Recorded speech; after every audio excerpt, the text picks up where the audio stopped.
우리 딸이 결혼한 지 2년 가까이 이제 돼가고요. 처음에 우리 집에 와서 언니 저 으뜸이 제가 책임지겠으면 이럴 땐 그런 줄 알고 오케이 했어요. 지금 나가 놀고 싶다 하잖아요. 에? 뭐라고? 사이가? 신혼집 같은 경우 얻을 때도. 아니 계약금도 없는 대출을 받아서 계약을 한다는 게 맞아요? 계약금이 없는데? 근데 우리 딸은 나이가 33살인데 큰 딸 또한 머리도 너무 순수하고 그냥 입버릇처럼 훅 이혼해 살지 마 훅 그냥 그렇게 뱉는 것 같아요. 이건 현실이잖아요. 남편의 행동들이 다 마음에 안 들어요. 차라리 그냥 너 말대로 이혼하겠다. 이혼이라는 이 꼬리표를 계속 달고 다닐지언정 무조건 이혼해야 되겠다라는 생각을 해봐요.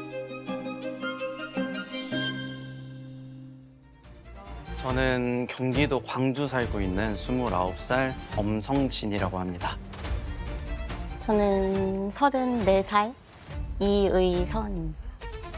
아니 근데 아까 영상에서 보니까 8억짜리 집을 구매하는데 뭔가 또 문제가 있다고 얘기를 하신 것 그러니까 무슨 같은데. 대출 받아서 8억을 냈다 이게 무슨 말이에요? 그 내용 좀 자세하게 얘기해 주세요. 제가 모아둔 돈이 없어요. 없이 결혼을 했고 아이의? 네. 네.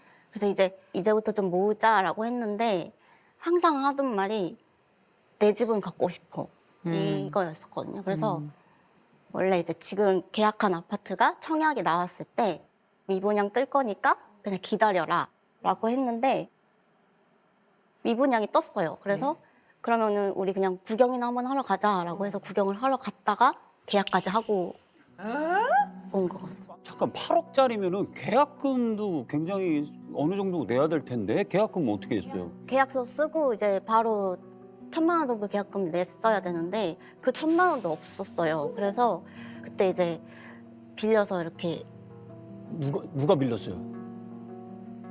아주버니 남편이 아주버님한테? 아, 그러니까 형한테 빌린 네. 거예요? 아, 그래요? 사인은 누가 있어요? 공동명의. 자세히 나눴네. 그렇지 공동명의를 하긴 해야지. 그래서 한 달 안에 6,500을 또 내야 그렇죠. 되거든요. 10%를 내야 되니까. 근데 없잖아요. 네. 그래서 앞으로의 어떻게 계획을 좀 얘기를 해달라 했더니 대출 받으면 되지라고 하더라고요. 그러면서 캐피탈 얘기를 하더라고요. 캐피탈? 그 캐피탈 얘기를 하는데 제가 어떻게 가만히 있겠어요. 친정에 전화해서 이제 도와주셨죠. 친정 어머님이 근데 이 집 참 좋다. 형한테 전화 오면 1,000만 원이 나오고 엄마한테 전화 오면 막 돈이 막 쏟아져요. 근데 중요한 건 그게 다 빚이라는 거죠. 내 돈이 아니잖아요. 맞아요. 지금 빚이 얼마예요? 빚이요? 저는 빚이 없는데 예? 아파트 말고는 저 처음 계약서를 써본 거여가지고 아파트 말고는 아파트 빚이 8억이에요. 빚을 져본 적이 없어가지고. 지금 빚 졌어. 지금 빚이 진 아니, 거예요. 지금 둘이 4억씩 빚이 있다. 그렇지 그렇지. 그러니까 둘이 앞에서 8억이 있는 거지. 지금은 경제권을 누가 가지고 계세요 그러면? 지금은 제가 가지고 있어요. 지금 잘 운영하고 계시는 거죠? 아니요. 이게 운영이 안 돼요. 아니요. 이게 운영이 안 돼요. 아, 이거 한번 물어봅시다. 남편분이 그냥 실례지만 한 달에 좀 얼마나 버시는지. 한 달에 1,000만 원 이상은. 1,000만 원 이상이요? 통장에 들어오는 건 그 정도인데 빠져나가는 게 그냥 거기서 반이에요. 왜냐면 그때 어느 정도 모았어? 라고 물어봤더니 0원이었었거든요. 아예 모은 게 없었거든요. 모아놓은 게 없다고요? 혹시 도박하세요? 아 진짜 이거 정말 그거 빼고는 이게 지금 얼마가 나가는지 혹시 알고 있어요? 정확하게? 일단은 돈 관리는 아내가 하고 있어서 저한테 개인적으로 보험비나 빠지는 거 말고는 네. 잘 몰라요. 본인은 한 달 용돈 얼마예요? 20만 원이라고 얼마 전에 책정을 해줘가지고 나머지 돈 다 어디 있어요? 남는 돈이 진짜 어쩔 때는 뭐 150? 그러니까 카드를 많이 써서 카드값이 막 300 나올 때도 있고 해요. 뭐 때문에 이렇게 많이 나왔어? 라고 물어보면 나 하는 거 없어. 기름 넣고 밥 먹고 담배 사고 이 끝인데? 이게 돈 개념이 조금 없으시구나. 아내가 생각하는 이 남편의 가장 큰 문제점은 뭐예요? 나이가 어려서 그런지 모르겠는데 노는 걸 너무 좋아해요. 결혼을 하고도 이제 뭐 새벽까지 놀려고 하니까 아, 새벽까지 노는 거. 새벽까지. 6시에 들어온 적도 있었고 아침 6시? 아침 6시? 남편은 어떻게 놀아요? 거짓말을 하다 들켰어요. 어떤 거짓말? 노래방 가서 이제 여자를 부른다든지. 어머. 그 날이 저희 웨딩 촬영한 거 이제 셀렉하는 날. 그 셀렉 되게 중요한데? 약속이 있으니 나가겠다라고 해서 알았다고 하고 내보냈는데 이제 그 노래방에서 사진 보고 톡으로 보낸 거 사진 보고 이거는 잘못됐고요. 셀렉은 같이 했어요. 그래가지고 아, 그때 그- 이제 집에서 몇 장 골라라 해가지고 골랐고 뭐 그날 제가 뭐 골라야 되는데 진짜 눈치 없이 나가서 뭐 노래방 가고 그러진 않았고요. 그러니까 이 정보들은 좀 잘못된 정보들이어가지고 근데 저는 증거를 이미 다 들었기 때문에 나는 내 와이프한테 신뢰를 많이 쌓았고 믿음을 많이 줬기 때문에 너만 잘해. 너만 걸리지 마. 라고 이제 상대방이랑 통화하는 내용까지 다 들었고 통화 녹음 내용 중에 뭐 헌팅 술집이 너무 가고 싶어요 뭐 이런 내용도 있었고 근데 이게 결혼 전이었어요. 결혼 전인데 왜 결혼했어요? 원래 이제 그걸 알게 되고 이혼보단 파혼이 낫다라고 해서 파혼을 하자고 했는데 각서를 이제 썼던. 각서를. 각서를 썼어요. 각서를? 앞으로 의선이에게 어떠한 거짓말을 하지 않고 실망감을 갖지 않게 할 겁니다. 회식 술자리 불참하겠습니다. 어길 씨, 현 시세에 맞는 20억짜리 집을 사주겠습니다. 20억짜리 집을 사주겠습니다.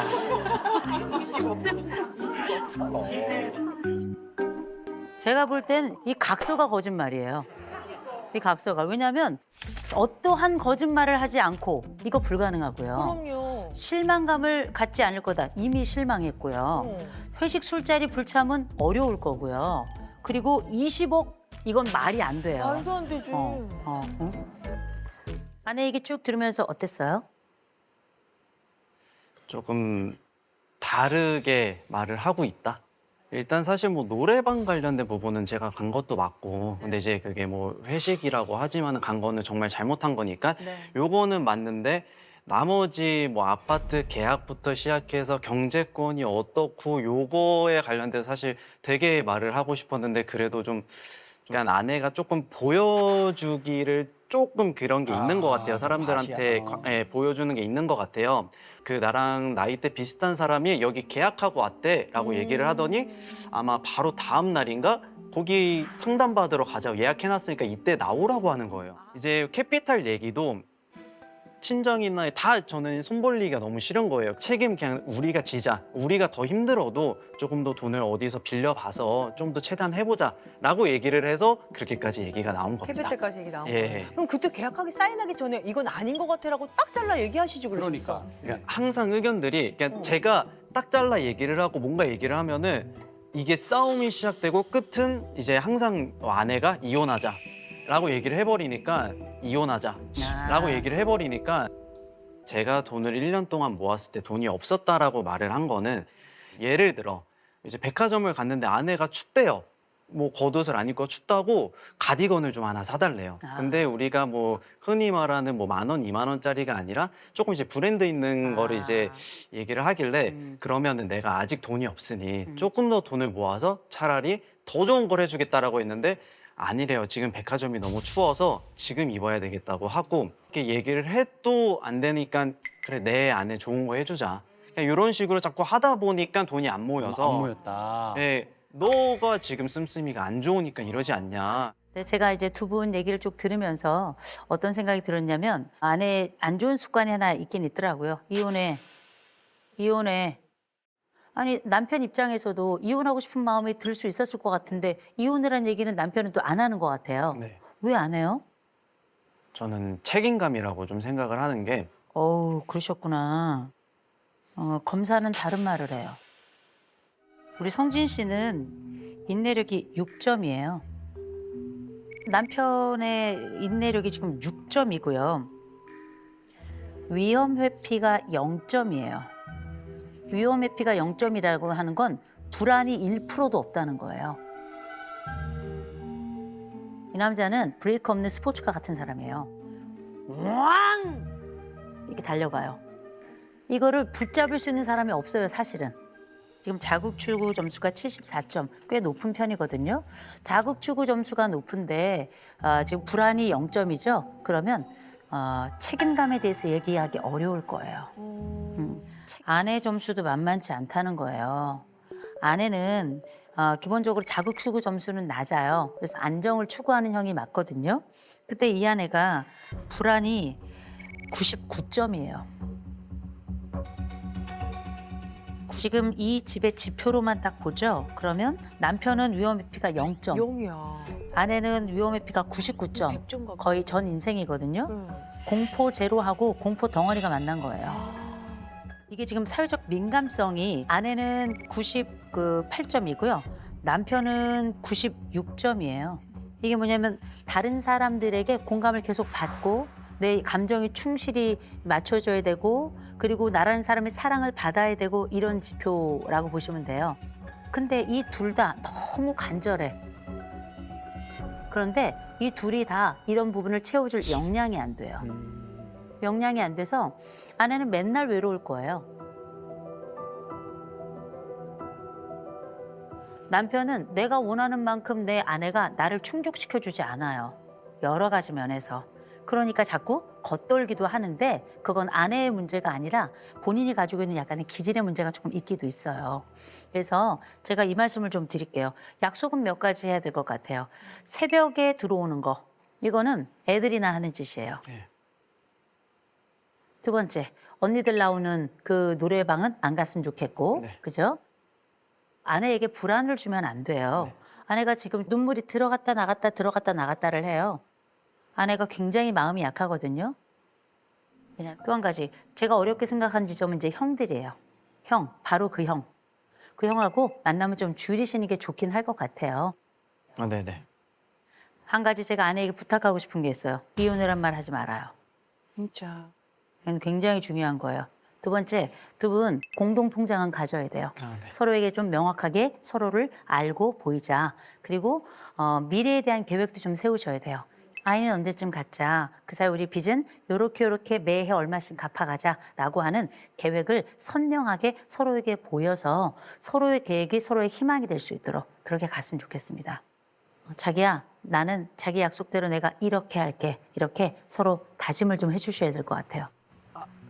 새벽 3시 반 안으로 그냥 무조건 들어오기로 하고 여인들이 있는 건 얼씬도 안 할 거고 그다음에 우리가 이제 공동 통장을 만들어서 조금 더 이제 가계부나 이런 거를 조금 더 서로 볼 수 있도록 공유를 해야 되고 형은 그 연락 안 하고 있어 지금. 전화 왔는데요. 전화 오는 것만 받고 있고 내가 하지는 아니 않고 있어. 뭐야 그거는. 저희가 회사 사람이다 보니까 일적으로 이렇게 전화 올 때가 있어요. 이거 놀지는 않고 일적인 전화는 받아야 되니까. 그분과 유흥은 하지 말라는 거죠. 그죠? 그렇게 약속을 지금 해주신 거죠? 그럼요. 네, 좋습니다. 우리 남편 아내 한번 안아주세요. 안아주세요. 그렇게 남자답게. 그래.